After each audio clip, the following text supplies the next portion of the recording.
Pope Leo convened his first Consistory of Cardinals this week. What ended up on the agenda?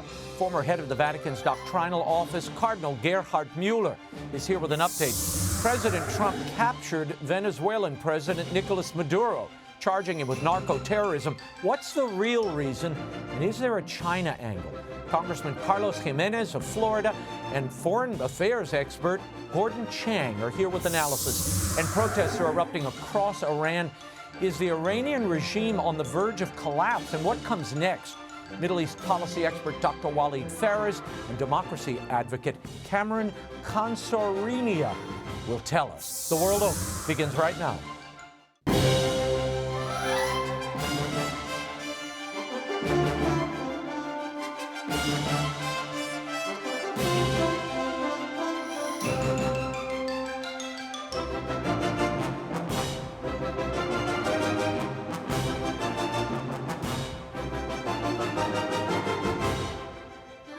Now, Raymond Arroyo.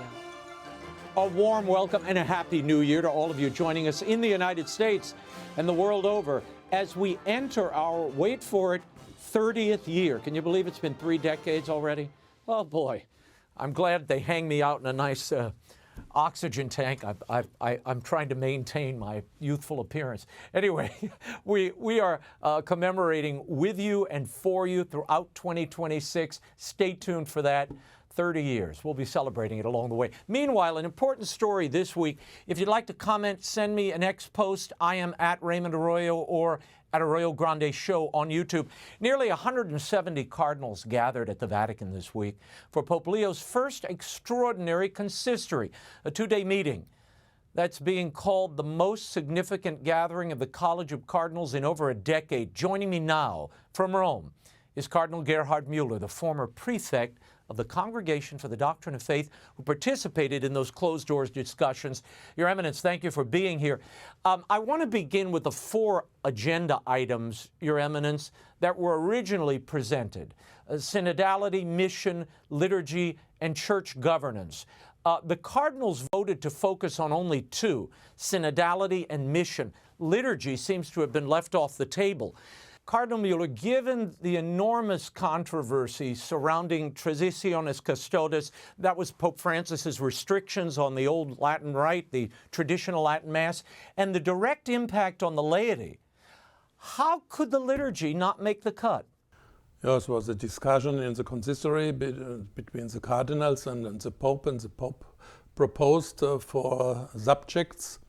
And the great majority spoke about the new evangelization, and should all be included the other aspects, including the liturgy, because liturgy is a culmination of the Christian life, the adoration of God, the presence of Jesus Christ in the Holy Sacrament, and also the Church have to discuss how to go on with these questions about old and the new rite. But the basic conviction is that the Holy Mass is the center of the Christian life, and about this is no discussion. Discussion is about how to use the older form of the Latin Rite or the new form of the Latin Rite, and I think the Pope Leo will find a good solution for everybody. But it didn't come up in the conversation. You know, was there a sense in the room that liturgy was too divisive, or they didn't have enough time to really dive into that issue, or what were you hearing from other cardinals? Yeah, it's not the central question for the Church of today, because we are living in these times of secularization. Atheism in some anti-Christian great political systems, and we have the woke ideology and the wrong anthropology, which are absolutely in contradiction to the Christian understanding of the dignity of every body, that we are called to become daughters and sons of God in Jesus Christ. And therefore, because the time was limited, they preferred, the cardinals, to speak about this great challenges of the church and not so much about aspects who are inside of the church. Your Eminence, the church's mission and synodality were the two topics of discussion chosen by the cardinals. This is what they focused and spent time on. Now, this Francis-era effort, if you will, to democratize the church, synodality, remains controversial. Bishop Robert Barron here in the United States, before the consistory, said synodal meetings are useful, but they shouldn't be a defining permanent feature of the church's life, lest we lose our verve and focus, he said. He also lamented the impetus to debate doctrine. You yourself have been critical of the German synodal way and the notion that synodality leads to lay governance. What does Pope Leo want from this conversation on synodality that wasn't already achieved at the two synods on synodality? Yeah, Pope Francis all the time, he rejected the so-called democratizing of the church. He said the church is not a democracy. But it was not becoming very clear what is the synod of the bishop and the institution of the hierarchy and the collegiality of the bishop, and the other side of the synodality as an abstract word is a cooperation between lay people on the basis of the common priesthood and the priests and the bishops. And we have synodal councils, parochial councils in the parishes and in the dioceses. That is no problem. But the problem was the mixture between the synod of the bishops and the so-called synodality. And the bishop and the cardinals said this must be clear. We must distinguish the synod of the bishops, where the bishops are present on their authority given by Jesus Christ, magisterium, jurisdiction. On the other hand, it's very clear for us that we have to cooperate with lay people, with the religious and with the priests. Yes.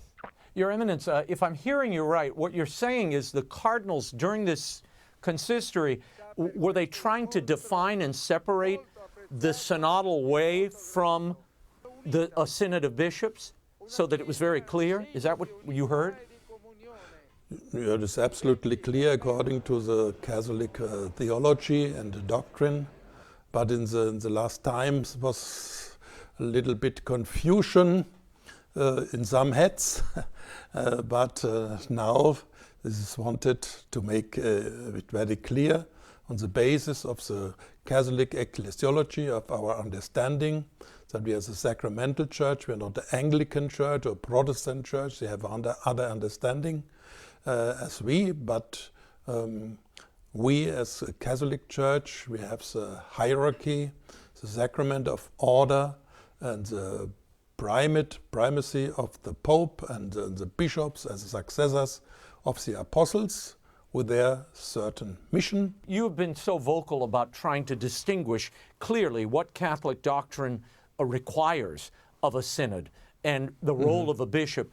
My question is, did your fellow cardinals agree with that idea during this consistory? Was it raised? Yes, I think this is becoming clearer and clearer. With synodality has nothing to do with the parliament in a democratic state, because the church is not a state. The church is a communion of the faithful, is a sacrament for the salvation of the world in Jesus Christ, and therefore all these political models are not sufficient for the church. Well, Your Eminence, what did you make of these small groups at this consistory? It was very organized. It was not an open forum.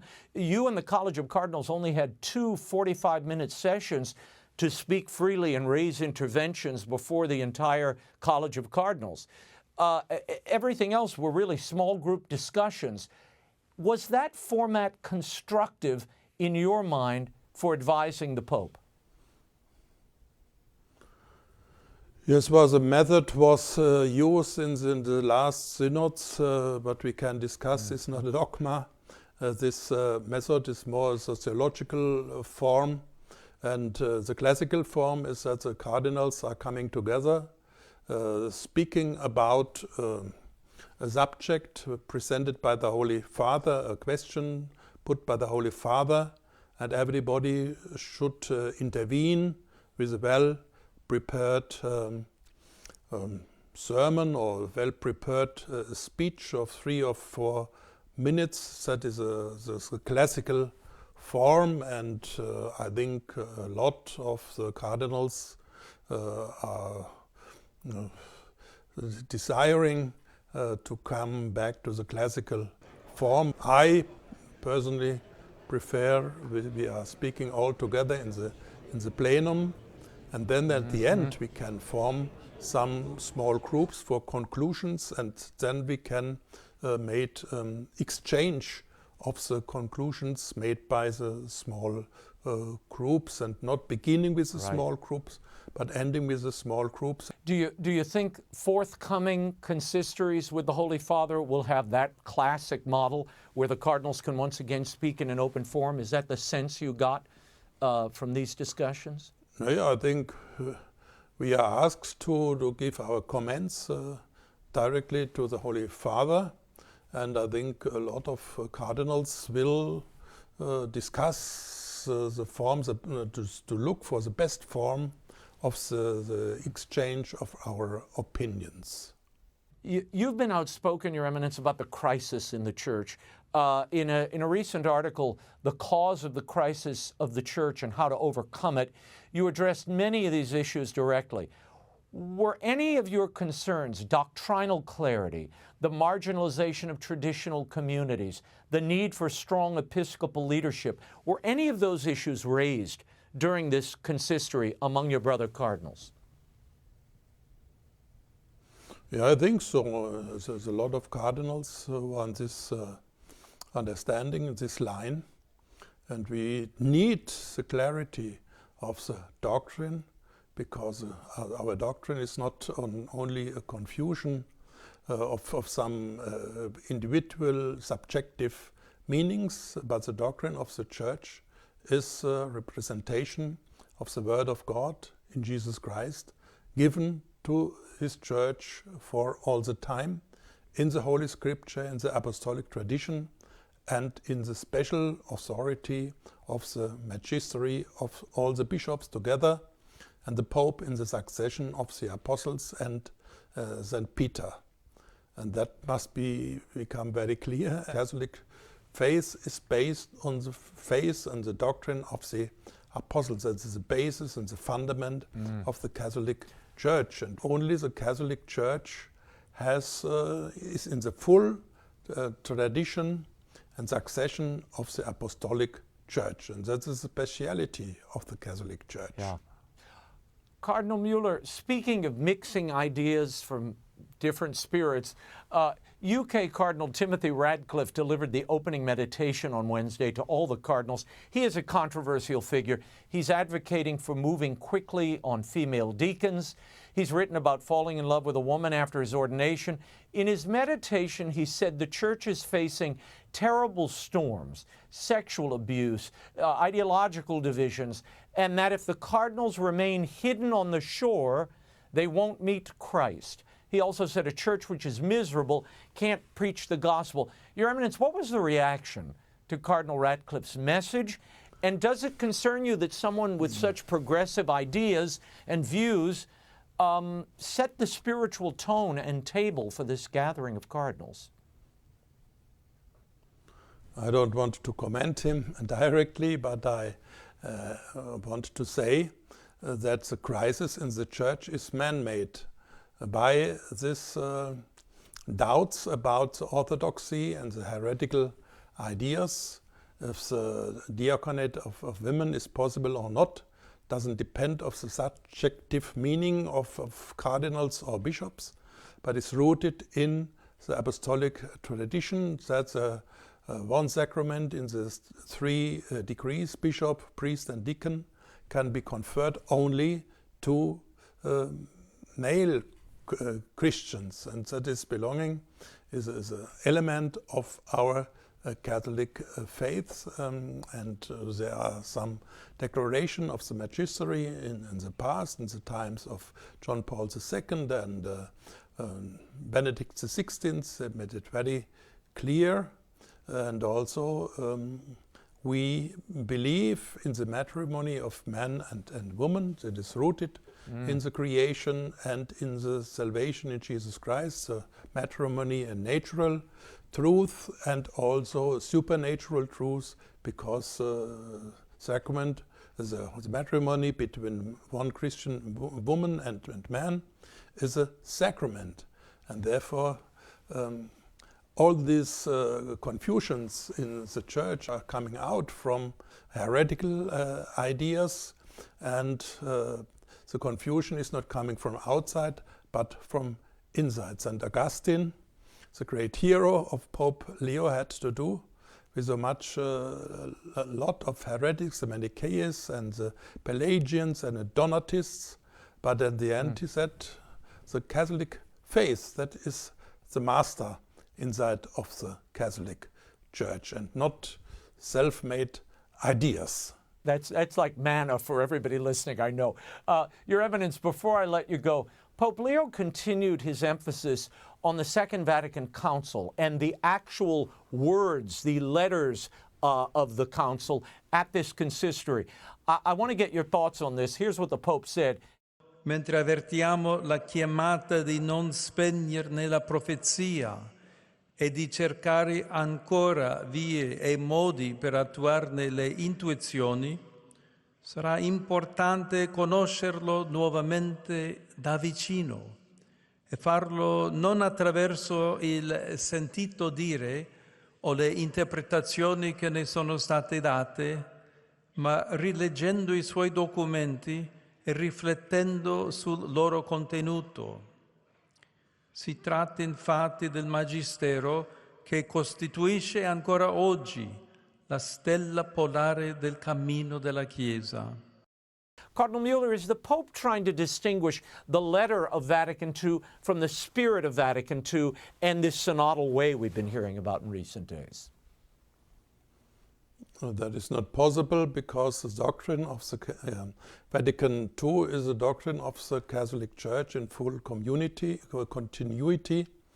and we had also 400 years the lecture, the relecture of the Council of Trent was very shaping the Catholic faith and the articulation, the catechesis, and our spirituality, on the understanding what is the bishop, the ideal of the bishop, formulated by the Council of Trent, but also a lot of misunderstanding in the doctrine of the grace. There were about original sin, and so was also misinterpretations, and also after the Vatican I we had misinterpretations.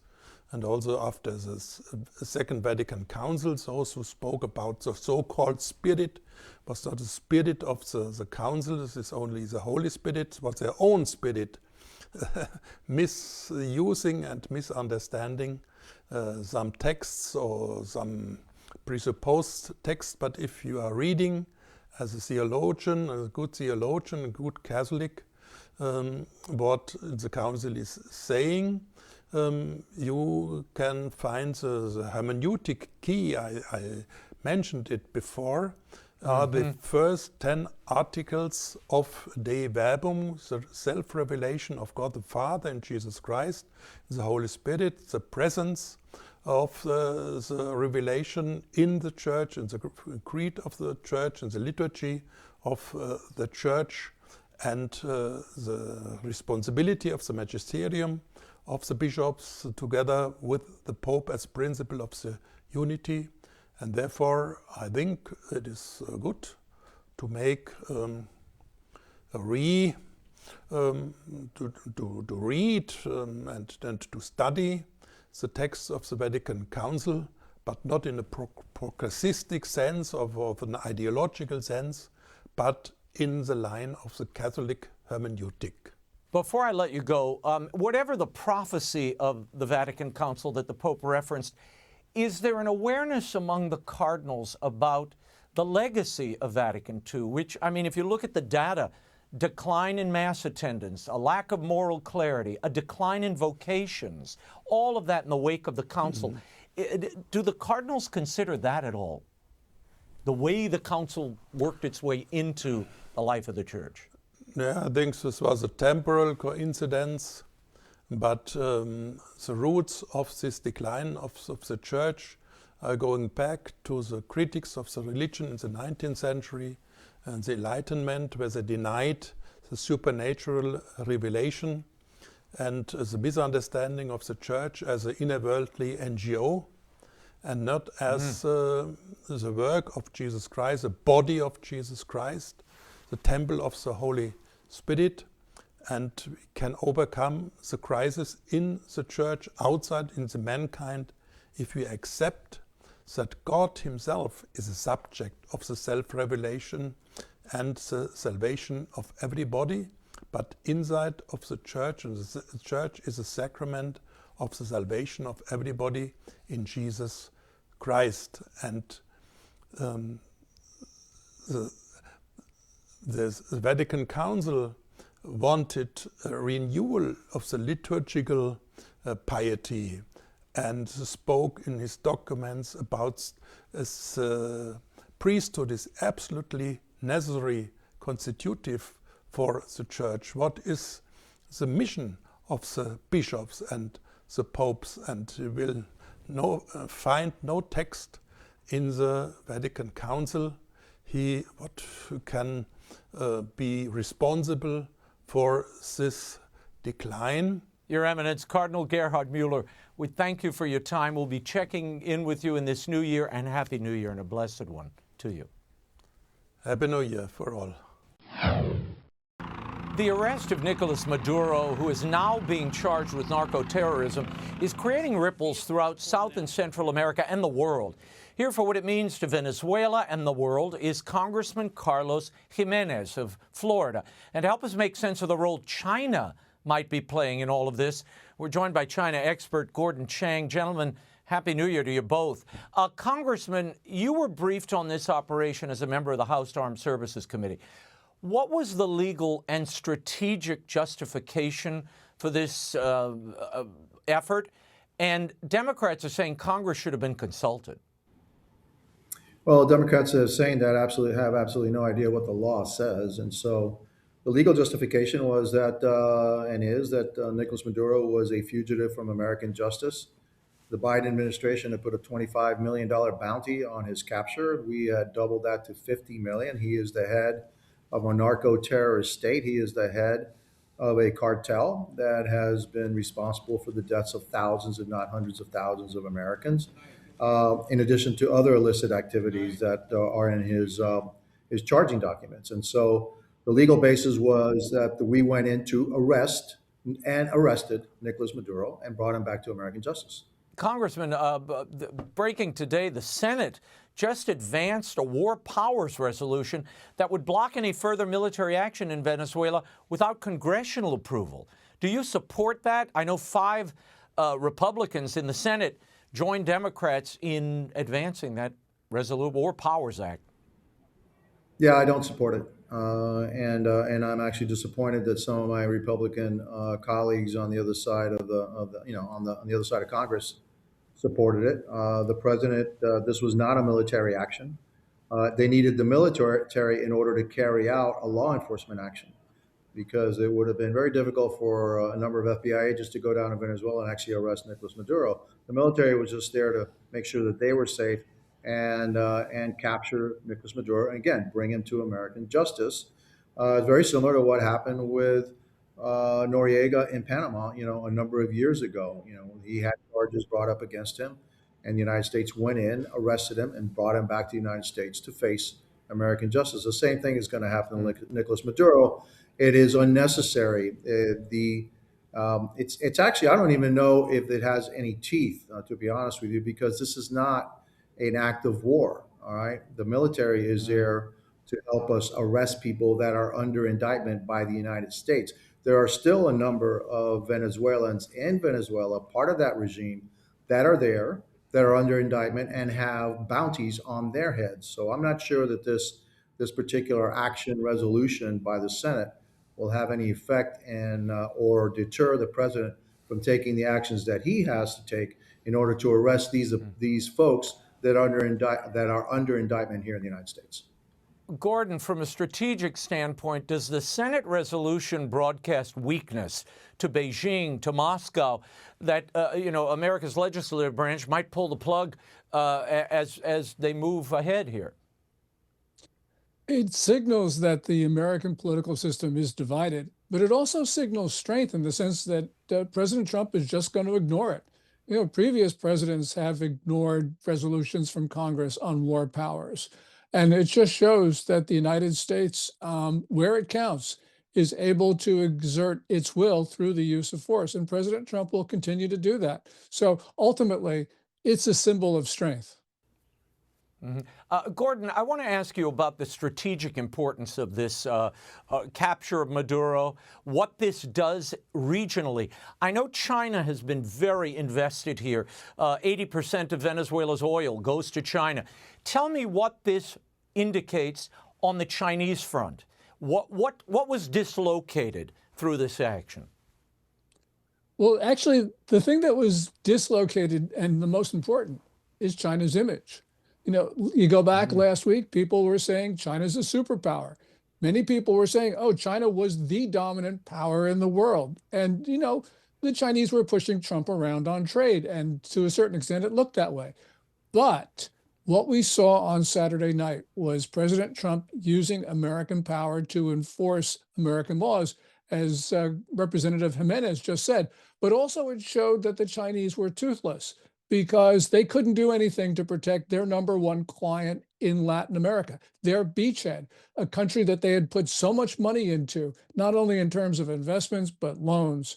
And now we are seeing other leaders in Latin America who don't like us, like Colombia's Petrov.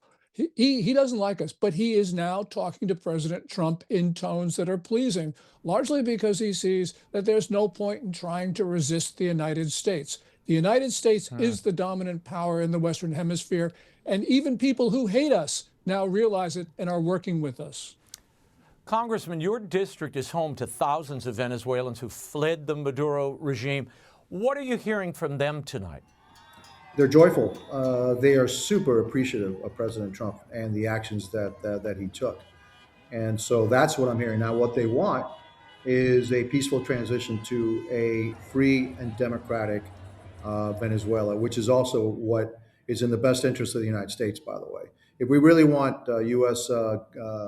Companies, et cetera, to invest in Venezuela, to be safe in Venezuela, they can't deal with this regime. This regime is a narco-terrorist regime. It's just a holdover until we get to what we really need and what the Venezuelan people actually deserve, which is a free and democratic Venezuela. There is a government, a legitimate government waiting to take over. I'm not sure if that's the government that's going to finally be in place when it is a democracy, but that's what we're all hoping for. That's what we really want. And I'm sure that the United States understands that's what we got to get to. Gordon, I know China has significant investment in Venezuela. They hold so much debt from the Venezuelans. What is the message here for them? How does Beijing read this action? And has this dislocated them in this sphere of influence, in this hemisphere? Well, it certainly has shaken confidence in China, because although it talked very tough beforehand, talking about how it was going to defend the regime, it hasn't defended the regime. And people in the region can see that. The problem for China is that it's not just Venezuela, it's also Iran. China takes more than 90% of Iran's oil. The Iranian regime is being shaken. So China is now scrambling for secure supplies of oil. And that is going to be, I think, something that's going to dominate Chinese thinking. They right now have suffered one setback after another because of President Trump, starting in May of last year with Trump's triumphal tour through the 3 Gulf states. I think the Chinese are really worried about the way this world is going, because they can see that neither them nor their Russian friends are able to challenge President Trump when it matters. Remember, Raymond, we seized those 2 ships, one of them a Russian ship that Russia really, really got upset about, but couldn't do anything about. Yeah, Congressman, I know you serve on a select committee about the competition between U.S. and China. Give me a sense of the intelligence assets that were there in Venezuela or that perhaps are still there. It's obvious Chinese technology as well as Iranian technology, drones, et cetera, the Cubans' support, that did nothing to stop Maduro's capture here. Absolutely. And so this was a show of force. It was a textbook operation, incredibly calculated and also incredibly, performed. And so, and again, as the professor was saying, China could do nothing about it. Look, the Chinese are all over our hemisphere. They are. And we needed to do something to stop them. Yes, we arrested a narco-terrorist, somebody that was aligned with China, aligned with Iran, Cuba, Russia, North Korea. All of our major adversaries are in Venezuela, but all of our major adversaries are also in other places like Nicaragua and basically Cuba too. And so I think with this one stroke, President Trump sent an unbelievable message, not only in our hemisphere, and rightly so, because we have been ignoring our hemisphere for far too long, but around the world. Look what's happening in Iran right now, where you have demonstrations, and the president has said, "Hey, to the Ayatollah, you better not touch your people, because if you do, we're going to do something about it." And then there's reports that he's been looking for property in Moscow. And so, yeah, it sends an unbelievable message. And look, if Iran somehow falls, the people of Iran can somehow change that regime, that will be earth-shattering. And it will also be really bad for the Chinese and the Russians and all of our adversaries, and good for America, because this is really an America first agenda.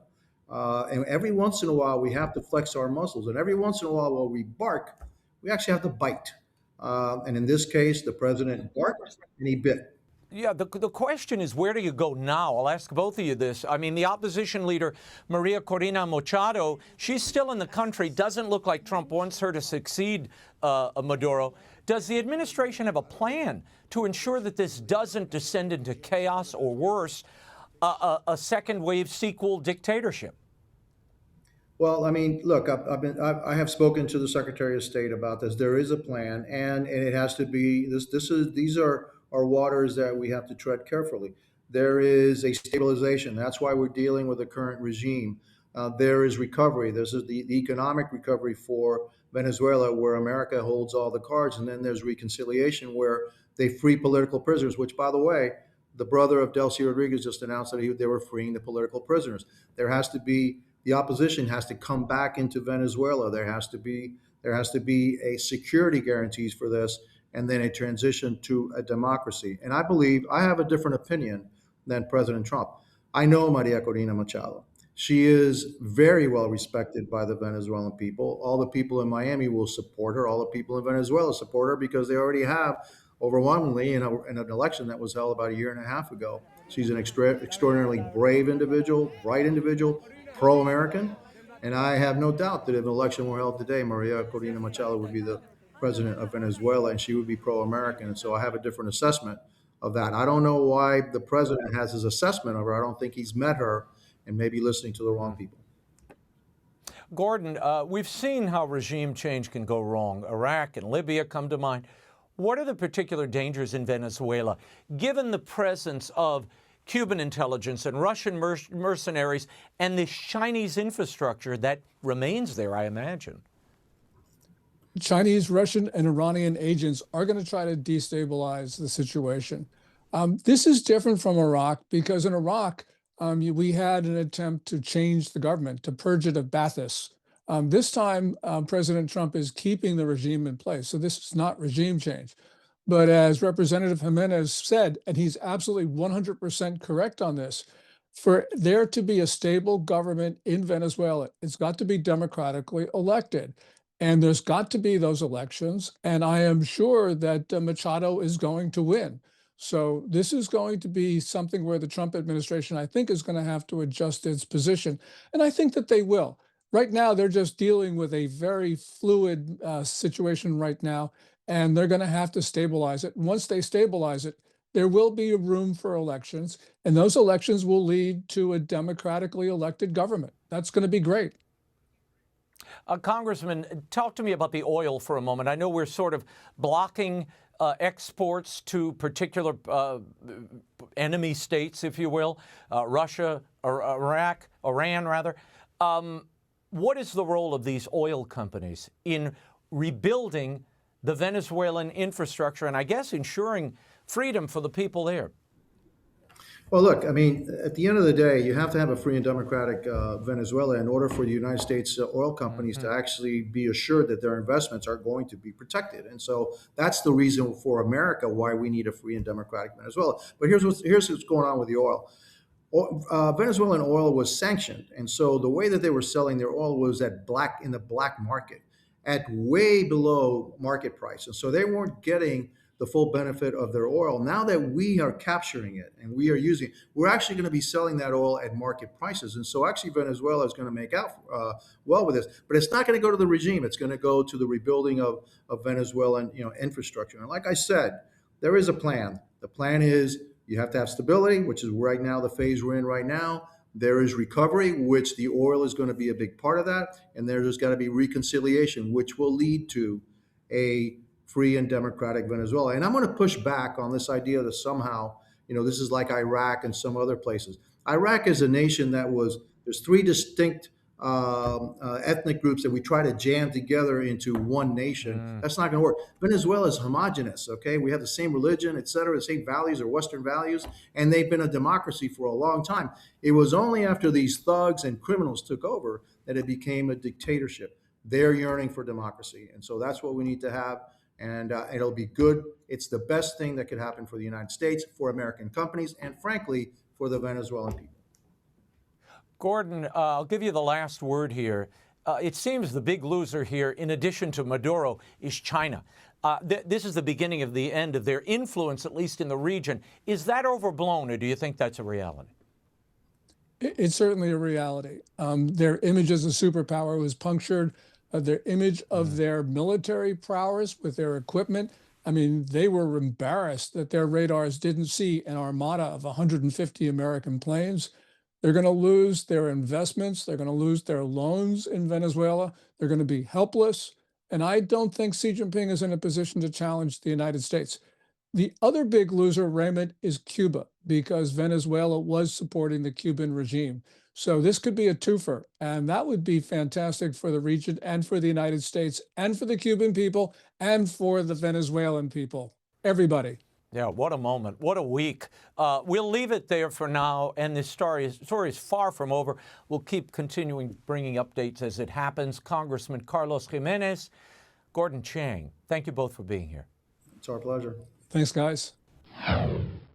We talk on this show about international matters, faith, but the most important issue that shapes all of this are birth rates and fertility. If you don't have people, you don't have much.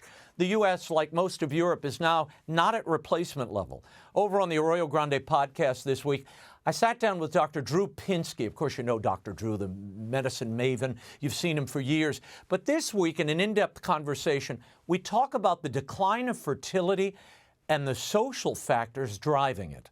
Are we addicted to our own extinction, among other things? Tell me what's happening to the birth rates we're seeing in this country. Birth rates are down, fertility is down. They're collapsing. But what's driving that? Well, we don't know for sure. I can tell you, I talk to a lot of young people, and they are not fraternizing. We have vilified young males. Courtship is a bad word. Men feel like they're toxic and ashamed, and they don't know how to approach somebody they might be interested in. Women are confused. Where are the men? Why aren't they approaching us? They were told not to. Right. And literally... Me too. I know. Literally, men in their mid-30s are really don't have the skill set necessary to do dating. So those kinds of things are happening. Well, and then there's porn. And then there's porn, and then there's video games. And so if you look at young males sort of functioning in the workplace and socially, When you see it start to go down, you find porn and you find video games. But porn is the crack pipe. You know, having a phone in your hand is like, if you're prone to compulsion around porn, it's like having a crack pipe. Wow. Yeah, and we live in a world where you're not allowed to say anything at all concerning about sexual behavior. Everything must be sex positive. Yes. And that's a huge mistake. Yeah. Then we got to worry about men's sperm count and, you know, whether or not, and women waiting too long to have Right, children. to have children, which is why the fertility rates are through the floor. And it is a giant sort of series of unfortunate events. The full Arroyo Grande interview with Dr. Drew Pinsky is on YouTube at The Arroyo Grande Show, or wherever you get your podcasts, Spotify, Apple, iHeart, and subscribe so you never miss an Arroyo Grande show. And it's free. Of course, be on the lookout for Friday's installment of The Prayerful Posse.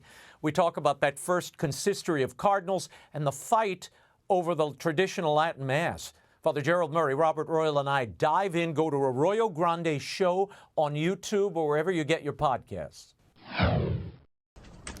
As I mentioned earlier, tensions are escalating in Iran due to severe economic collapse and soaring inflation. Security forces are clashing with citizens in major metropolitan areas like Tehran's Grand Bazaar. The Iranian government is responding by cracking down on rioters and blaming foreign adversaries like the U.S. and Israel, with at least 36 dead and thousands arrested. We're even hearing chants for the return of the monarchy. Is this the beginning of the end of the Islamic Republic? With analysis of all of this and more, I'm joined by Middle East policy analyst Dr. Walid Phares and Vice President of the National Union for Democracy in Iran, Cameron Khansarinia. Thank you both for being here. Walid, you've been posting on X that Iran's elites are moving assets out of the country. Walk me through what you're seeing on the ground, and is this really the weakest point for this regime since 1979? Raymond, I think so. You and I have had so many sessions on the evolution of the regime, of the revolutions, for so many years. We could write a book now. This is the closest to 2009 in terms of numbers. 1.1, 1.2 million people, though the so-called Green Revolution was in one place, mostly in Tehran, lasted a few days. This one is more resilient, it's determined, and it's larger if you add all the demonstrations in all Iranian cities. And what I see as difference, and Cameron can make the ultimate judgment on this, is that they are determined, they are organized. This is not a flow of people coming down. The police fears them. The security, the Basij militia fears them. So yes, we are talking about something new. By tomorrow morning, as I've understood, there are plenty of demonstrations today in the capital. 2009 may have been bypassed, so it's much larger than ever before. Wow. Cameron, your organization, the National Union for Democracy in Iran, works directly with Iranians inside the country and in the diaspora. What are people telling you, and what's driving them to the streets right now? Is it the economic pressures? I mean, the currency devaluing, the inflationary pressures? What is it? Well, you're right, Raymond, and thank you for having me on. It's good to be with you and with Walid, of course. We're in touch with people directly in the country, whether on university campuses, activists across the country. This started with an economic spark. In 1979, before the revolution, it was 7 Iranian rials to $1 US. Now it's over $1 million. But this has become overtly political. And the most important distinction in these protests is that we've seen several rounds, as many of your viewers have seen in the past several years against this regime. Those protests were very clear that they do not want the Islamic Republic. They chanted death to the regime, death to Khamenei. The significance of these protests is that they have moved beyond just saying what they don't want and to saying yes to what they do want. They are overtly supporting, as you said in the introduction, Reza Pahlavi, the Crown Prince of Iran, who lives in exile in cities across the country in nearly every demographic, politically, linguistically, religiously, provincially. We are seeing calls of long live the Shah. This is the final battle. Pahlavi will return. And right now, as we speak, millions of people probably are on the streets of cities across Iran, Tehran, to other major cities at the direct call of the Crown Prince. He issued a call less than 36 hours ago to people to take advantage of this opportunity to come in the millions, to overwhelm the security forces, and that's exactly what we're seeing right now on the streets of Iran. Yeah. I want to get to the Crown Prince's message in a moment, but Walid, I want you to give me a little more perspective here. After that 12-day war with Israel in June, where Iran got hammered, we saw this massive crackdown, over 20,000 arrests, religious minorities targeted. There were forced confessions on state TV. Is the regime using this notion of Israeli spies as cover for crushing dissent? And I'm told now there's a blackout on digital information getting in and out of the country. Well, the blackout, let me start by there. I'm calling on Elon Musk through your show to help them. He can, from space.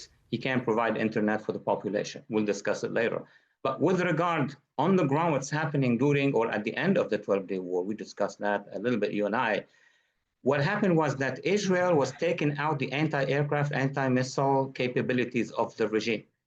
Then our dear president destroyed in 3 hours with the American power the actual sites, nuclear sites. This was unbelievable for the last, 10, 15 years. Israel then, the second and third waves, were hitting the besieged positions and the RGC, but mostly the besieged. The besieged, the militia, are the arms of the regime that crushes the population. The population was so close from doing exactly what they're doing right now. But unfortunately, at the time, and we had that conversation, Qatar came in and said, oh, we can help you, came to the United States and the community, international community, we can help you, but stop Israel. And Israel had 5, 6, 7 more business days. What we see right now could have happened, and the regime would have probably collapsed earlier because they have one eye on the skies, that would be the allies and Israel, the United States, which could still happen, Raymond, and then the other eye on the population. This is why when the ceasefire started, they started the suppression. They got a respite on the strikes.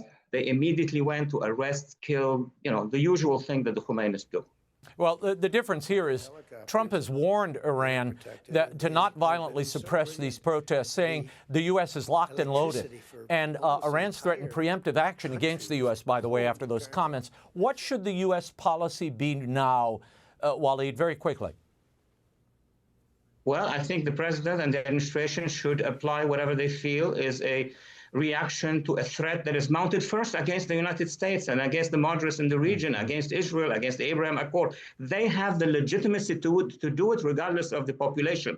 Now, if the regime decides to slaughter the population, they have international law on their side. We have international law on our side. Maximum support for the population and as much weakening of the regime. That's the recipe that will bring a fall of the regime without troops on the ground. Cameron, we saw the Green Revolution, and that sputtered out largely, I think, because it didn't have support, outside of Iran. Many protesters now have been shown on social media, in media, chanting Pahlavi will return, waving pictures of the Crown Prince, Reza Pahlavi, who's been in exile here in the United States. He's been all over media saying the regime is collapsing. Does he have real support inside Iran? I'm going to show this message and let you answer that. This is from January 7th. Watch. همیهنانم امروز چهارشنبه حضور شما در سرتاسر ایران بی‌نظیر بود و این یه نوع اعلام آمادگی است برای برنامه فردا شب. البته گزارشاتی به ما رسیده که رژیم سخت ترسیده و تلاش دارد تا بار دیگر اینترنت را قطع بکند. البته بدانید که ارتباط ما قطع نخواهد شد، چه از طریق صدها هزار دستگاه استارلینک که در ایران هست و یا از طریق شبکه ایران اینترنشنال و من و تو. اما اگر این رژیم اشتباه رو بکند که اینترنت را قطع بکند، این خودش فراخوان دیگری است برای ادامه حضور و تسخیر خیابان‌ها و از این طریق میخ دیگری را به تابوت رژیم خواهید کوبید. پیروز باشید، پاینده ایران. Cameron, your thoughts on that, and does he have real support in the country? You're seeing the evidence of his support inside the country on the streets of Iran right now. Nobody has the power to mobilize the masses in Iran like the Crown Prince does.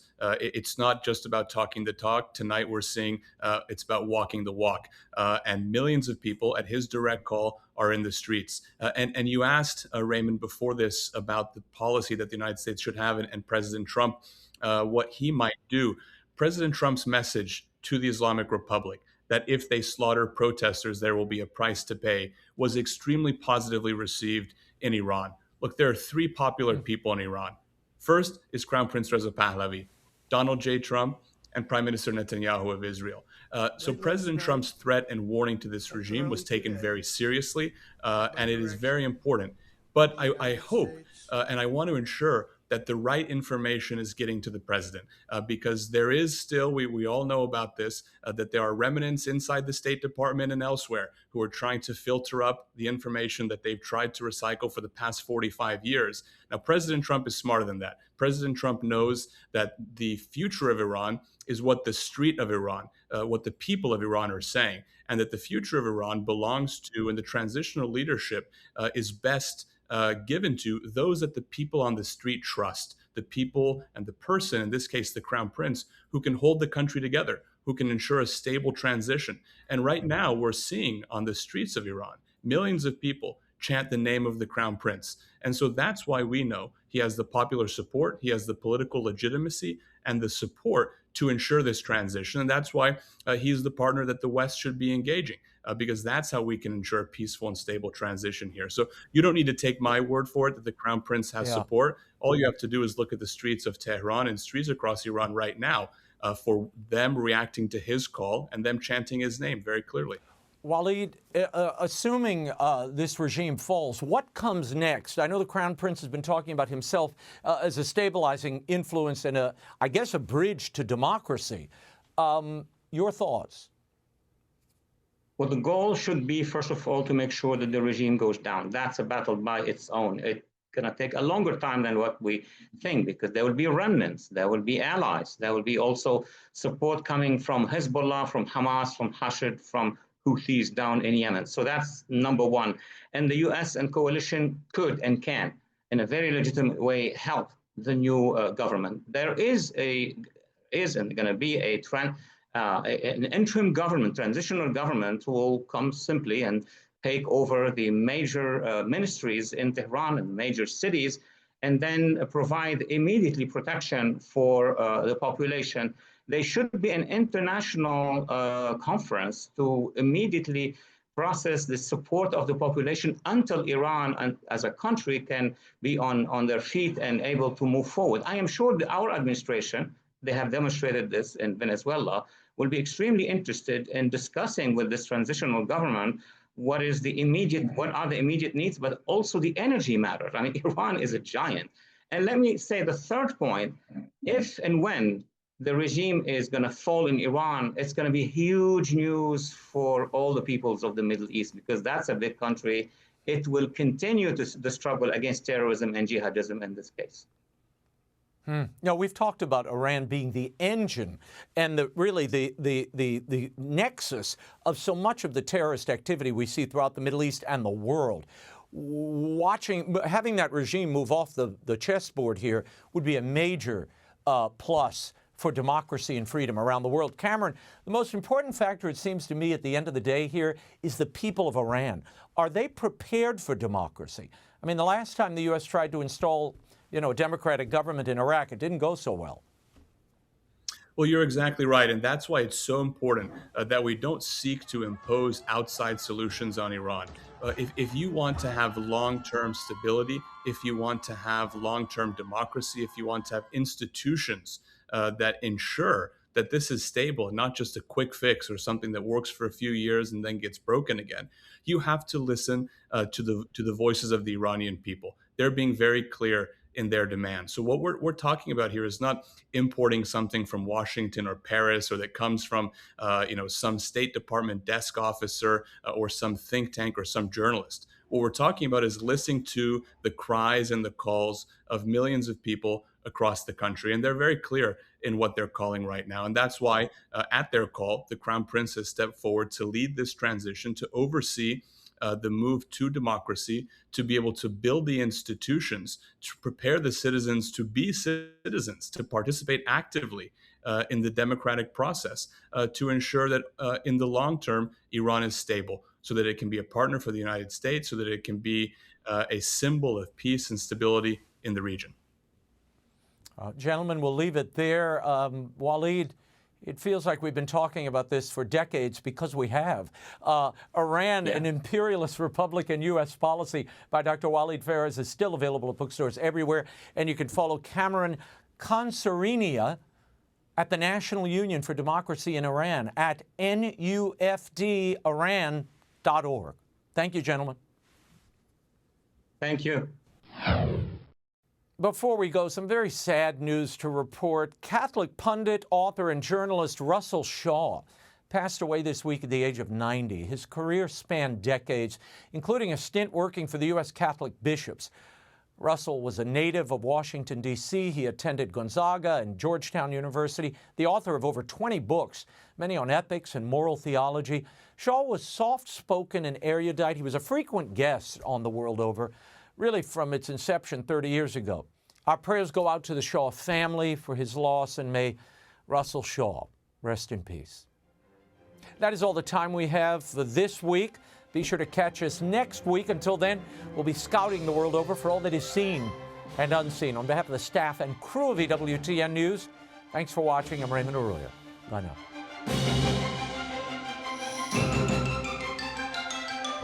now.